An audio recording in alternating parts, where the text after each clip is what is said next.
புருவத்தில் தோன்றிய கடவுள். பார்வதியின் உடலில் இருந்து விநாயகர் தோன்றினார். இது போல தன் புருவத்திலிருந்து தன்னைத்தானே ஆவேச அவதாரமாக தோற்றுவித்துக் கொண்டவர் சிவன். எதை வேண்டுமானாலும் இறைவன் பொறுத்துக் கொள்வான்.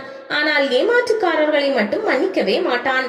சிலருக்கு உடனே தண்டனை கிடைக்கலாம், சிலரை நின்று கொள்வார் சிவன். இதற்காக அவர் எந்த கஷ்டத்தையும் ஏற்றுக்கொள்வார். தனக்கு தானே தண்டனையும் கொடுத்துக் கொள்வார். அத்தகைய நீதிமான் அவர். பைரவர் என்ற சொல் புரு என்ற சொல்லில் இருந்து உருவானது. புரு என்றால் புருவம். சிவனின் புருவத்தில் இருந்து தோன்றியவர் அவர். அவரது பிறப்பின் காரணம் பலருக்கும் தெரிந்ததுதான். ஆனால் அவரது பிறப்பு மனித இனத்திற்கு நீதியை போதிக்கிறது என்பதை அறியாதவர்கள் உண்டு. நெருப்பின் வடிவில் விண்ணுக்கும் பாதாளத்துக்குமாக உயர்ந்து நின்றார் சிவன். தன் திருவடியையும் சிரசையும் யாராவது கண்டுவர முடியுமா என ஒரு போட்டி வைத்தார். இதில் பிரம்மாவும் விஷ்ணுவும் பங்கேற்றனர். திருவடியை நோக்கி சென்றார் விஷ்ணு. அவரால் வெற்றி பெற முடியவில்லை. சிரசை நோக்கி சென்றார் பிரம்மா. அதை காண முடியவில்லை. ஆனால் அதை பார்த்து விட்டதாக பொய் சொல்லி சிவனை ஏமாற்றி விட்டார்.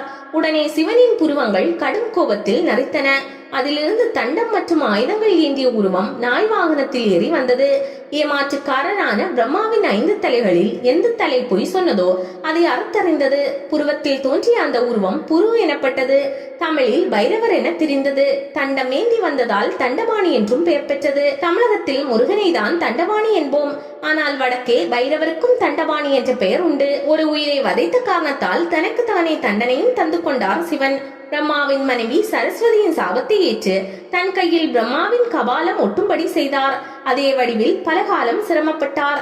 காலம் கை கூடியதும் சாப விமோசனத்திற்காக காசிக்கு சென்றார். பிரம்மஹத்தி எனப்படும் கொலை பாவத்தை கங்கையில் மூழ்கி கழுவினார். இதன் பின் கபாலம் கீழே விழுந்தது. அந்த நகரிலேயே தங்கி பக்தர்களுக்கு அருள்பாலித்து வருகிறார். உஜ்ஜயினியிலும் புகழ்பெற்ற பைரவர் கோவில் இருக்கிறது. பைரவருக்குரிய திதி அஷ்டமி. தேய்பிறை அஷ்டமியில் அவரை வணங்கினால் தீராத துன்பம் தீரும்.